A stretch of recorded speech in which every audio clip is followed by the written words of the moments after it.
आइए हम वचन की ओर बढ़ेंगे। बी इनकरेज, हमेशा उत्साहित रहें कि परमेश्वर दुआएं सुनता है। हम वचन पढ़ेंगे लूका, उसका हम खोलेंगे चैप्टर 8, उसका लूका 8, हम उसका 22 आयत से पढ़ना स्टार्ट करेंगे। लूका 8 उसका 22 में लिखा है, क्या लिखा है? फिर एक दिन वह और उसके चेले नाव पर चढ़े और उसने उनसे कहा, आओ झील के पार चले।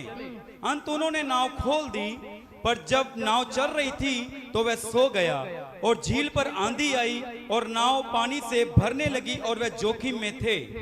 तब उन्होंने पास आकर उसे जगाया और कहा, स्वामी स्वामी, हम नाश हुए जाते हैं। तब उसने उठकर आंधी को और पानी की लहरों को डांटा और वह थम गए और चैन हो गया। तब उसने उनसे कहा, तुम्हारा विश्वास कहाँ था? पर वे डर गए और अचंभित होकर आपस में कहने लगे, ये कौन है जो आंधी और पानी को भी आज्ञा देता है और वे उसकी मानते हैं। हालेलुया। प्रभु के इस वचन के पढ़े और सुने जाने से हमें आशीष मिले। यहाँ पर हमने प्रभु का वचन पढ़ा है। फिर एक दिन, ये एक दिन की घटना है। यीशु मसीह और उनके चेले नाव पर चढ़े और यीशु मसीह ने अपने चेलों से कहा, आओ झील के, क्या कहा यीशु मसीह ने? आओ झील के पार चले। बाइबल में लिखा है धरती और आसमान, मैं पंजाबी नहीं बोलूंगी। हमारी एक ऑडियंस बड़ी दूर से, आई थिंक झारखंड है वो, उन्होंने मुझे मैसेज किया, कॉल किया, सिस्टर जी हम आपके प्रचार से बहुत आशीषित होते हैं, लेकिन एक रिक्वेस्ट करते हैं कि आप प्लीज पंजाबी मत बोलें। जब आप पंजाबी, जितना वर्ड आप पंजाबी में बोलते हो वो हम बिल्कुल नहीं समझ पाते हैं। तो मैं धन्यवाद देती हूँ कि इतने ईमानदारी से लोग वचन को सुन रहे हैं कि वो बीच में ये भी मेडिटेट करते हैं कि लैंग्वेज कौन सी बोली जा रही है। हालेलुया। सो अगर मैं पंजाबी बोलती हूँ तो मैं उसका हिंदी में ट्रांसलेशन जरूर करूंगी। हालेलुया, क्योंकि हमें सबको ध्यान में रखना है। तो यहाँ पर लिखा है, यीशु मसीह ने उनसे कहा, आओ झील के पार चले। अतः उन्होंने क्या किया? नाव खोल दी। अतः उन्होंने नाव क्या की? खोल दी। जब नाव चल रही थी तो वह सो गया और झील पर आंधी आई, नाव पानी से भरने लगी और वे जोखिम में थे। आप ध्यान से प्लीज वचन को सुने, आपको बड़ी आशीष को देगा। ये वचन आपको बड़ी बरकत देगा।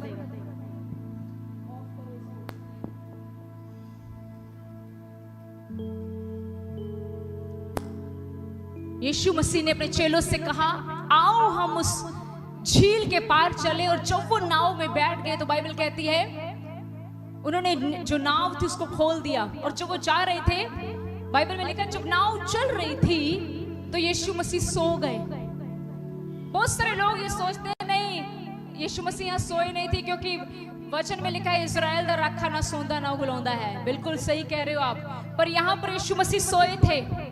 आपको वचन को बड़े ध्यान से पढ़ना है। कई लोग कहते हैं यीशु मसीह को भूख नहीं लगती थी। किसने बोला? यीशु मसीह को भूख लगती थी। जब यीशु मसीह मुर्दों में से जी उठे थे, वो अपने चेलों के लिए खाना बना रहे थे। हालेलुया। जब यीशु मसीह उस शमौन के घर में गए तो यीशु मसीह वहां खाना खा रहे थे। हालेलुया। तो यहाँ पर यीशु मसीह सो रहे थे। तो क्या हुआ? जब झील पर आंधी आई, लिखा है, और झील पर आंधी आई और नाव पानी से भरने लगी और वे जोखिम में थे। उसी नाव में यीशु मसीह हैं जिस नाव में चेले हैं, और उस नाव में यीशु मसीह सो रहे हैं। और क्या हुआ? रास्ते में अभी नाव चल रही है तो तेज आंधी बही, और तेज आंधी बहने की वजह से जो पानी था वो नाव में भरने लगा। जब चेलों ने देखा कि नाव पानी से भर रहा है तो बाइबल कहती, वो एक जगह लिखा, वो डर गए, बहुत ज्यादा डर गए। और फिर अगर आप आगे पढ़ो तो यीशु मसीह को आकर जगाने लगे और कहने लगे, उठो स्वामी, हम नाश हुए जाते हैं। देखो, इनको इतना भी नहीं पता, अगर तुम नाश होगे तो तुम्हारे साथ नाव में वो है जो बचा सकता है। लेकिन यीशु मसीह से कह रहे हैं, स्वामी उठो, हम ना अपना ही सोच रहे हैं। स्वामी उठो, हम नाश हुए जाते हैं। ये भूल गए कि जिस नाव में तूफान आया है उस नाव में स्वयं यीशु मसीह चढ़ा हुआ है। और फिर आकर कहते हैं, यीशु मसीह, हम नाश हुए जाते हैं। और उसके बाद यीशु मसीह ने आंधी तूफान को डांटा और एक सवाल अपने चेलों से कहा, तुम्हारा विश्वास कहां था? है नहीं कहा। है से पूरा प्रचार बदल जाएगा, था से पूरा प्रचार। परमेश्वर ग्रामर यूज करते थे प्रॉपर। आज लोग आई एम ईटिंग को आई वॉज ईटिंग कह देते हैं, इसका बिल्कुल मीनिंग चेंज हो जाता है। यीशु मसीह परफेक्ट ग्रामर यूज करते थे। यहाँ लिखे प्रभु ने कहा तुम्हारा विश्वास कहां था, ये नहीं कहा तुम्हारा विश्वास कहां है। इसका अर्थ है यीशु मसीह ने ये कह रहे थे कि जब मैं तुम्हारी नाव में हूं और तुम्हारी नाव में चढ़कर सो रहा था और मेरे सोते सोते एकदम से आंधी आ गई और तुम्हारी नाव में पानी भरने लगा, तो जिस काम के लिए तुमने मुझे उठाया है वो काम तुम भी कर सकते थे। इसलिए प्रभु ने कहा तुम्हारा विश्वास कहां था मींस प्रभु ने कहा वो काम तुम भी कर सकते थे। वो जो आंधी आई है, वो जो तूफान आए हैं, तुम उसे बोलते हे आंधी ये तूफान यीशु के नाम से निकल जा, थम जा, क्योंकि जो तू हमारा नुकसान करने के लिए आई, एक बात याद रख कि इसी नाव में बचाने वाला परमेश्वर चढ़ा हुआ है। हालेलुया। आज बहुत सारे लोगों की जिंदगियों में तूफान आंधियां चल रही हैं और वो यीशु मसीह को उठा रहे हैं, वो यीशु मसीह को जगा रहे हैं। प्रभु जागो जागो जागो। प्रभु कहता है मैंने तुम्हें अधिकार दिया है, उस अधिकार का इस्तेमाल करो। याद रखो यहाँ पर दूसरी नाव की बात हो रही थी। आज यीशु मसीह हमारे जीवन की नैया में चढ़ा हुआ है। यीशु मसीह हमारे जीवन की नाव में हमारे साथ है। जब भी आपके जीवन में कोई तूफान, कोई आंधी आता है, मैं कहती हूं वहां पर अपने अधिकार को इस्तेमाल करो। यीशु मसीह ने कहा तुम मुझसे बढ़कर काम करोगे। आपको अपनी आंधियों को बोलना है, अपने तूफानों को बोलना है मैं तुझे कहती हूं मेरे जीवन से दूर हो जा, क्योंकि इस जीवन की नाव पर स्वयं परमेश्वर विराजमान है। अपनी बीमारी को बोलो, ये बीमारी मैं तुझे यीशु के नाम से हुक्म देती हूँ कि जल्दी से मेरी बॉडी को छोड़कर चले जा, क्योंकि इस बॉडी के ऊपर स्वयं परमेश्वर विराजमान है। याद रखिए जहां पर परमेश्वर विराजमान होगा वहां पर कोई भी बीमारी, कोई भी समस्या अधिक समय तक टिक नहीं सकती। लेकिन जरूरत है क्या हम भी आज यीशु को उठा रहे हैं? आज रात जब आप प्रार्थना करते हो, जब आप पर दिक्कतें आती हैं, आप यीशु को उठाते हो, प्रभु उठो हम नाश हुए जाते हैं। इवन तो तुम्हें पता है, हमें पता है कि यीशु मसीह हमारे जीवन की नाव में है। यीशु मसीह, हम कहते हैं ना पवित्र आत्मा मेरे अंदर है, तो ये पवित्र आत्मा ही यीशु मसीह है। आपको प्रभु को जगाने की जरूरत नहीं है, आपको उस अधिकार को इस्तेमाल करने की जरूरत है जो अधिकार मुझे दिया गया। एक दिन, थोड़े दिन पहले हम ट्रैवल कर रहे थे कहीं पर और हम काफी भीड़ा भीड़ी में से निकल रहे थे। एक गाड़ी बड़ी तेज से आई, बहुत तेज से, और वो बहुत बड़ी गाड़ी थी और उसमें बहुत लंबी हाइट का बॉडी बिल्डर बैठा हुआ था। लेकिन मैंने क्या देखा, एकदम से क्या हुआ, अचानक से हम स्ट्रीट रेड लाइट पर स्टॉप थे और वो दूसरी साइड से क्रॉस कर रहा था। अचानक से एक छोटी हाइट का एक इंस्पेक्टर आया जिसने व्हाइट यूनिफॉर्म डाली थी, जिसको हम ट्रैफिक पुलिस बोलते हैं। जब वो एकदम से आया और उसके आगे खड़ा होकर करता स्टॉप। आपको पता है उस बॉडी बिल्डर को रुकना पड़ा। मैं हैरान हो गई, मुझे तभी खुदा ने बात की, इतने छोटे से आदमी के इंसान सामने इतना बड़ा बॉडी बिल्डर जिसमें इतनी लंबी गाड़ी कैसे रुक गया? आपको पता है कैसे रुक गया? क्योंकि उसकी वर्दी अधिकार को दिखाती है। मसीहो, आज आपके पास भी अधिकार है, वो अधिकार यीशु मसीह का नाम है। शैतान आपसे नहीं डरता, लेकिन शैतान यीशु मसीह के नाम से डरता है। लेकिन जिस भी बात को, जिस भी बीमारी को, जिस भी परेशानी को आप बोलोगे यीशु मसीह के नाम से चली जा, उसे जाना पड़ेगा, उसे जाना पड़ेगा। यही बात यीशु मसीह कहना चाहते, तुम्हारा विश्वास कहां था? यीशु मसीह ने कहना चाहते थे ये काम तुम कर सकते थे। हालेलुया।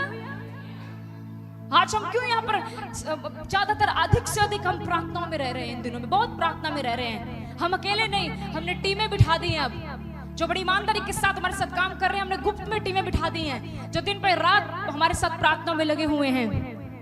क्यों ऐसा किया हमने?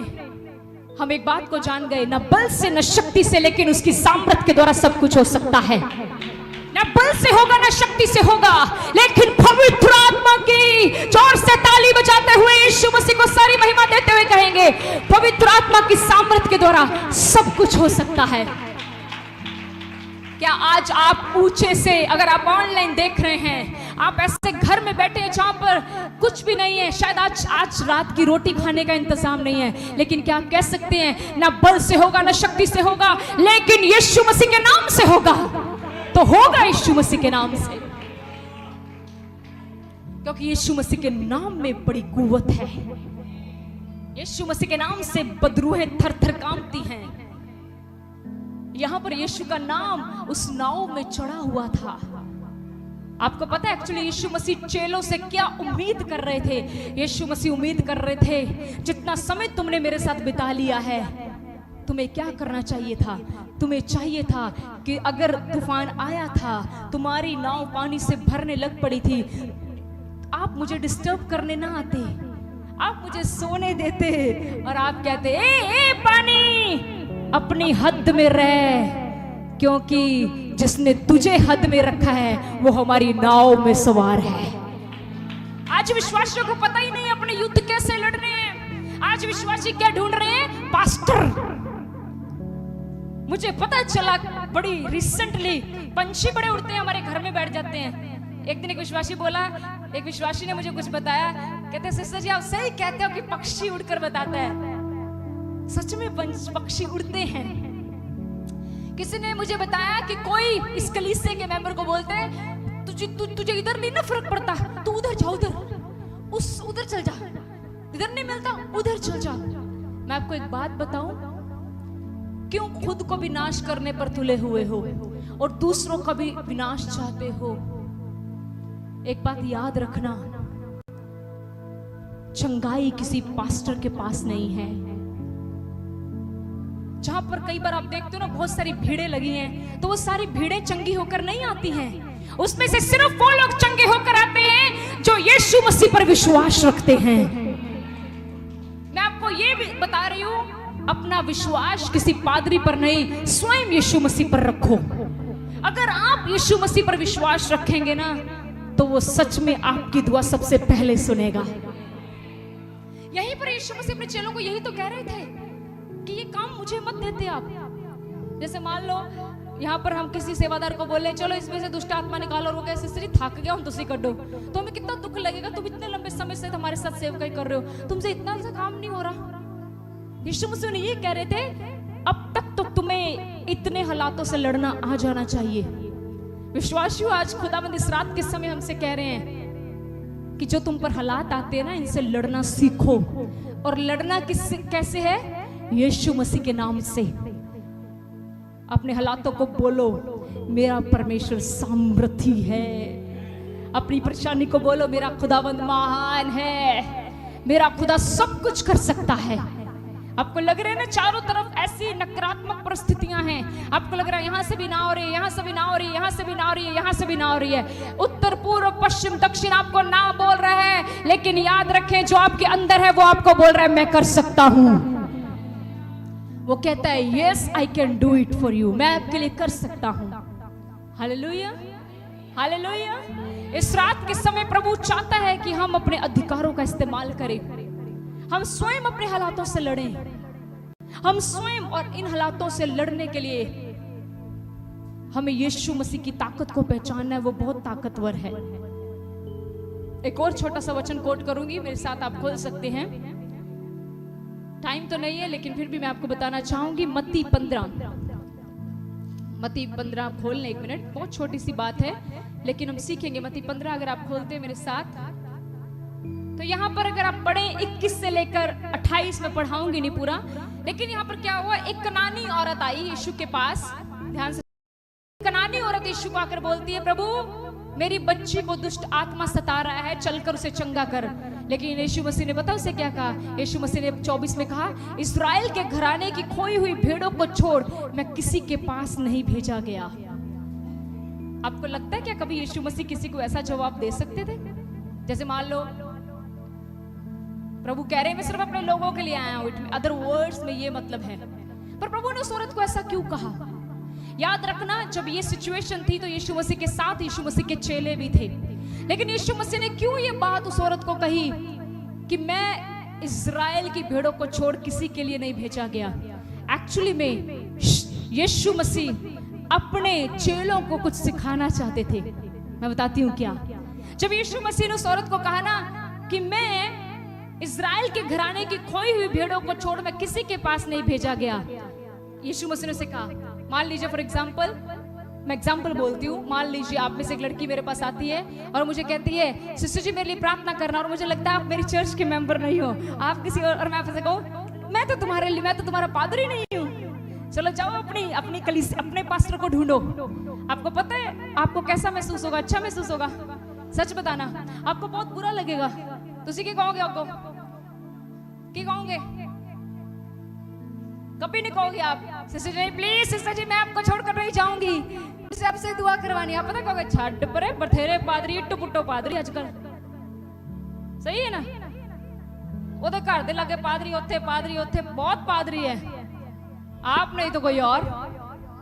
लेकिन मैं एक बात बताऊं, अगर आप जहां पर सही शिक्षा मिल रही है, अगर आप अपने पास्टर के साथ ईमानदार नहीं हैं, आप कभी यीशु मसीह के साथ ईमानदार नहीं हो सकते, कभी भी नहीं। कभी भी चर्च को चमत्कार के लिए मत छोड़ना। अगर वहां से आपको सही शिक्षा मिल रही है तो चमत्कार भी होकर रहेगा। हालेलुया। तो क्या हुआ? आपको बुरा लगेगा ना अगर मैं आपसे कहूंगी कि मैं तो सिर्फ अपनी चर्च के लोगों के लिए हूं, आपके लिए मैं दुआ क्यों करूं? यीशु मसीह का कुछ ऐसा कहने का मतलब था उस औरत को कि मैं सिर्फ इज़राइल की भेड़ों के लिए भेजा गया हूं। मैं शॉक्ड हो गई वचन पढ़कर। तब पवित्र आत्मा ने मुझे सिखाया कि एक्चुअली में प्रभु ने ये बात इसलिए कही क्योंकि यीशु मसीह अपने चेलों को खुद सिखाना चाहते थे। वो क्या था? आइए हम आगे बढ़ते हैं। फिर यहाँ लिखा, उसने उत्तर दिया, किसने? उस औरत ने। वाओ, देखो क्या ब्यूटीफुल उत्तर। इसने कहा, सॉरी यीशु ने कहा, ये बात यीशु की है। यीशु ने कहा लड़कों की रोटी लेकर कुत्तों के आगे डालना अच्छा नहीं। देखो क्या कोटेशन यूज किया, मींस इजराइलियों की रोटी तुम कुत्तों के आगे डालो। आपको पता है एक्चुअली क्या कर रहे थे यीशु मसीह? यहाँ पर टेस्ट उस औरत का नहीं, टेस्ट खुदावंद के चेलों का हो रहा था। अब देखो जब ऐसी बात कही तो उस औरत ने आगे से कहा, उसने कहा सत्य है प्रभु, पर कुत्ते भी वह चूर चार खाते हैं जो उनकी स्वामियों की मेज से गिरता है। यीशु मसीह कह रहे हैं लड़कों की रोटी कुत्तों को देना सही नहीं है। आपको पता है फिर उसने क्या कहा? उस औरत ने, उसने कहा सत्य है प्रभु, आपने बिल्कुल सही कहा, लेकिन कुत्ते भी तो बचा खुचा। तुसी रोटी चिकन बनाने अपने घर बनाते हो, हड्डियां भी खुद खाते हो, किसको डालते हो? कुत्तों को। तो आपके घर से उसको उस रात की रोटी मिलती है। सच में बोल रही हूँ, जिस दिन आपके घर चिकन बनता है आपके घर वाले कम खुश होते हैं, आपके गली का कुत्ता ज्यादा खुश होता है। वो अपने जाके साथियों को कहता आजा आज ते दावत है घी, क्योंकि आप हड्डियां उसको डालते हैं। अब इसका अर्थ समझाती हूँ। आप लोग क्या है उस चिकन के मालिक, लेकिन चूरा किसने खाया? अब सुनो, खाने पर प्रार्थना हुई है, बरकत, हड्डियों में भी बरकत। क्या पता उस कुत्ते को कोई बीमारी हो, वो हड्डी खा के ठीक हो जाए। एलिशा मरिया सी, ओदी लाश दे नाल एक और मुर्दा पाता, वो भी जी उठिया। धर्मी दी प्रार्थना च बड़ी सामर्थ हुंदी है। आपके कपड़ों में भी सामर्थ है। आपका कपड़ा कहीं लग गया ना तो वहां पर आशीष उतर आएगी। Hallelujah, hallelujah. तो ये उस औरत ने कहा प्रभु आप सत्य कहते हैं, लेकिन कुत्ते भी चूर चार खाते हैं जो उनके मालिकों की मेज से गिरता है। खुदा कहते, आगे देखो यीशु ने क्या कहा। यीशु ने कहा, इस पर यीशु ने उसको उत्तर दिया, हे स्त्री तेरा विश्वास बड़ा है। वाह, क्या कहा यीशु मसीह ने? कैसे कैसे ये बात क्लियर हुई? एक्चुअली में आप लोग तो अपना पादरी मिनट में बदलते हो भाई। मिनट लोग के पास्टर बदल दे, जैसे कपड़ा बदलते ना ऐसे लोग आजकल अपना पास्टर बदल रहे हैं, धोखा कर रहे हैं अपने पादरी के साथ।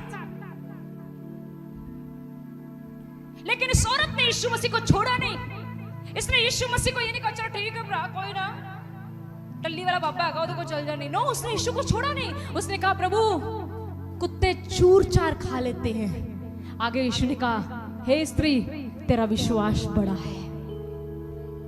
आगे पढ़कर देख लो, यीशु मसीह ने कहा, वहां पर लिखा है वो औरत अभी शायद जा ही रही थी, कुछ ऐसा ही लिखा है शायद, है ना, लिखा, हाँ लिखा, ये जैसा तू चाहती, यीशु ने कहा जैसा तू चाहती है तेरे लिए वैसा ही हो जाए। और उसकी बेटी उसी खड़ी चंगी हो गई। यीशु मसीह वहां प्रार्थना करने गए,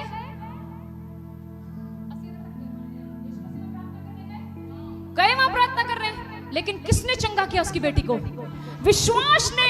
आज अपने खुदावंत को विश्वास दिखाओ। आज थोड़ी सी समस्या आ जाती है विश्वासी को, विश्वासी कहता मिले कि मैंने चर्च जाके, ऐसे तो आज भी हारे कल भी हारे। लेकिन देखो उस औरत का विश्वास, उसने यीशु को क्या कहा, प्रभु मुझे चूरी दे दे, और मैंने चूरा ही दे दे। हालेलुया, प्रभु मुझे चूरा ही दे दे, अपनी रोटी का चूरा ही दे दे, तेरे चूरे से ही बच जाएंगे हम।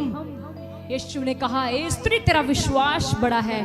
जिन चेलों को मैं साथ लेकर जाता हूँ, ये मेरे साथ मुर्दों को जीवित होता देखते हैं, ये मेरे साथ लंगड़ों को चलता देखते हैं, तब भी दुष्ट आत्मा को निकाल नहीं पाते। लेकिन तू कितनी धन्य औरत है, मेरे साथ एक दिन भी नहीं चली, तब भी तेरा विश्वास इतना बड़ा मुझ पर कि मैं कर सकता हूँ। आपको क्या करने की जरूरत है? आपको यीशु मसीह को ये बताने की जरूरत है, प्रभु चाहे कोई मेरे लिए करे या ना करे, आप मेरे लिए कर सकते हैं। यस, चाहे मेरा भाई मेरे लिए करे या ना करे, मेरी मम्मी मेरे लिए करे या ना करे, मेरा पति मेरे लिए करे या ना करे, लेकिन यीशु आज मुझे आपके लिए कहना है कि आप मेरे लिए कर सकते हैं। ऐसा कहने वालों के लिए प्रभु जरूर करेगा। हालेलुया। आपको सबको ये बात याद होगी, बाइबल में लिखा है जब दाऊद गोलियत को मारने गया था मारने। पिछले दिनों में मैंने थोड़ी स्टडी सीखी प्रभु के अभिषिक्त दास के द्वारा गोलियत के बारे में। अब मैं उधर नहीं जाऊंगी, लेकिन हमको इतना पता है कि दाऊद छोटा था, गोलियत बड़ा था। सही है, 6 फुट का आदमी था वो। दाऊद छोटा था, गोलियत बड़ा था। लेकिन आप सोचते हो कई बार कि दाऊद में इतनी हिम्मत आ कैसे गई गोलियत से लड़ने की? उसने पता क्या कहा था? गोलियत ने क्या सी और क्या दाऊद को मैं कुत्ता है, कहना मैं कुत्ता है जो तू मैनू वट्टे लेके आया मारने लिए।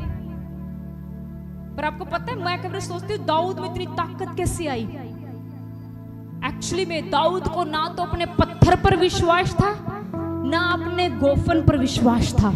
उसे इतना पता था अगर मैं कोई भी काम उस परमेश्वर का नाम लेकर करूंगा तो मैं जरूर जयवंत होऊंगा।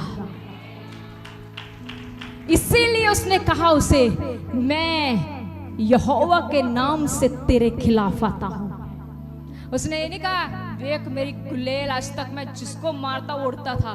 उसने कहा मैं यहोवा के नाम से। क्या आप अपने हालातों को कहते हैं मैं यीशु के नाम से तेरे खिलाफ आता हूं, मैं यीशु के नाम से तेरे खिलाफ बोलती हूं, मैं यीशु के नाम से तेरे खिलाफ खड़ी होती हूं। अगर आप ऐसा करेंगे आपकी जिंदगियों में से भी गोलियत को गिरना पड़ेगा। Hallelujah, hallelujah. आप याद रखें आपकी नाव में यीशु मसीह है और हमेशा खुदाबंद को एक बड़ा विश्वास दिखाएं। प्रभु आपको इस वचन के सुने जाने के द्वारा आशीष दे। अगर आप सच में आशीषित हुए हैं तो जल्दी से आप इस वचन को शेयर कर सकते हैं।